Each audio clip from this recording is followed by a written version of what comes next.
LAC पर चीन से तनाव इस वक्त चरम पर है और खबरें यहां तक हैं कि अब सेना ने भी ग्राउंड पर तैनात कमांडरों को फ्री हैंड दे दिया है और कहा यही गया है कि चीन कोई भी हिमाकत करे तो उसे मुंहतोड़ जवाब दो। इस बीच जो बड़ी खबर सामने आ रही है वो उन लोगों के मुंह पर तमाचा है जो सेना के शौर्य पर सवाल उठाकर सरकार से पूछ रहे हैं कि चीन ने भारत की कितनी जमीन हथिया ली। पूरी खबर आपको बताएंगे, लेकिन उससे पहले उन लोगों के बारे में कमेंट में 2 शब्द जरूर लिखें जो भारत में रहकर भारत की सेना पर सवाल उठाते हैं। सीमा विवाद पर अब तक की सबसे बड़ी जो खबर सामने आ रही है उसके मुताबिक भारतीय जवानों ने न सिर्फ चीनी सैनिकों की गर्दनें तोड़ी बल्कि चीन के कर्नल को भी अपने कब्जे में ले लिया था।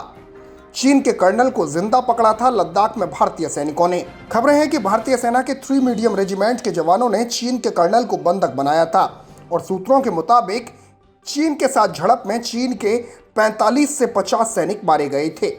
इस बारे में केंद्रीय मंत्री और पूर्व सेना प्रमुख जनरल वीके सिंह ने शनिवार को खुलासा भी किया था और उन्होंने कहा था कि भारत ने भी चीनी सैनिकों को बंदी बनाया था और दोनों देशों ने एक दूसरे के सैनिक लौटाए हैं। उन्होंने दावा किया था कि चीन के 2 गुने सैनिक मारे गए थे। जनरल वीके सिंह ने एक न्यूज चैनल को दिए इंटरव्यू में कहा था कि झड़प के दौरान इसी तरह हमने भी चीनी सैनिकों को दबोचा था और बाद में उन्हें लौटा दिया गया। उन्होंने कहा कि चीन कभी नहीं यह बताएगा कि उसके कितने सैनिक मारे गए हैं। उसने 1962 के युद्ध में भी संख्या नहीं बताई थी और इस बार भी वो हताहतों की संख्या नहीं बताएगा। जनरल सिंह ने गूगल मैप की मदद से बताया कि गलवा घाटी में भारत के पास जो इलाका था वो आज भी हमारे पास ही है और इस स्थिति में कोई बदलाव नहीं हुआ है। उन्होंने कहा कि गलवा घाटी में दोनों सेनाओं के विवाद की जड़ पेट्रोल पॉइंट 14 है और जिस पर भारत का नियंत्रण है।